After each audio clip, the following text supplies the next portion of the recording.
I'm Derek B., editor of the Tribune, back with you for another edition of Tomorrow's News, our daily video feature where we tell you a little bit about what to expect in the next day's newspaper. Glad to be back with you today after Chad did a great job yesterday, and we have a stacked Wednesday paper for you, so let's get right to it. In our lead story, Chad tells you a little bit about the cold snap that's hit Miami County this week and what it's meaning for local residents. It got as low as 4 degrees Fahrenheit overnight in Miami County, -8 with the wind chill. That's hopefully not going to lead to any folks losing their heat as their heating bills go up. Folks can get assistance from the Salvation Army, from NIPSCO, and from Area 5 Agency on Aging and Community Service. You can find out more about that in our story. It looks like it's going to get a little bit closer to our normal temperatures in the 30s later in the week, but then it's going to go back down on Monday as an Arctic blast comes in, according to the National Weather Service. There's also a 60% chance we'll get some snow on Friday, so be sure to look out for that and drive safe. In our display story, I made it out last night to Peru High School, where Elmwood Elementary School put on its annual Christmas concert. Elmwood music teacher Katie Sims said it was pretty much normal for them to turn out, which was unbelievable. It was standing room only. There were parents everywhere waving at their kids, recording videos of them, taking photos of them on their smartphones. Really a great experience to see people out there like that supporting the arts. And, you know, just these young kids, 5, 6, and 7 years old, learning a little bit about how to perform on stage. They did songs including Shout in their individual classes, and they all came together to sing We Wish You a Merry Christmas. They had actually only half of the school there yesterday. There are about 500 students total.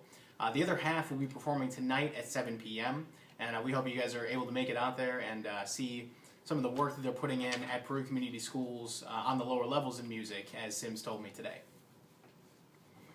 We also have a story on A1 from the Huntington Herald Press. They did a story about Upper Wabash Interpretive Services. They're going to be adding some services coming up. They're looking at, in their Raptor Center, expanding the educational program they do there. They have 8 birds right now. And they're even looking into raising some money with an Adopt a Bird program. So we hope folks are able to get up to Andrews and take advantage of those educational opportunities.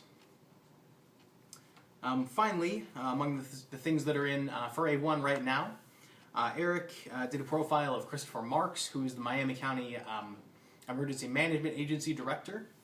He received a certification from the International Association of Emergency Managers over the summer.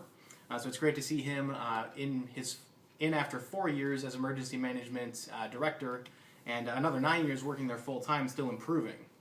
He said he still enjoys the job, even though there's kind of a doom and gloom aspect to it because they tend to get a lot of work when terrible things happen like tornadoes or really bad storms or other natural disasters. We'll also have a brief in tomorrow's paper and online a little bit later tonight from the North Miami Community Schools board meeting. Eric Stoff will be heading out there. We were told today by Superintendent Kathy Egolf it should be a pretty short one. So hopefully Eric will have that in nice and early and folks can see that tonight before they go to bed online at perutribune.com. On our education page, we actually had coverage of another school board. That's the Oak Hill School Board, which Jillian Fellows from Marion went out to last night. They gave a raise to Superintendent Joel Martin, a 3% raise, which matches what they gave to their other staffers. He makes a little bit more than $100,000. That much hasn't changed. He's now extended through 2016 and has actually lost a couple of raises that he could have gotten under his old contract, but got that money up front. Also on the education page, we got results from Ivy Tech Community College's Masquerade for Student Aid in October.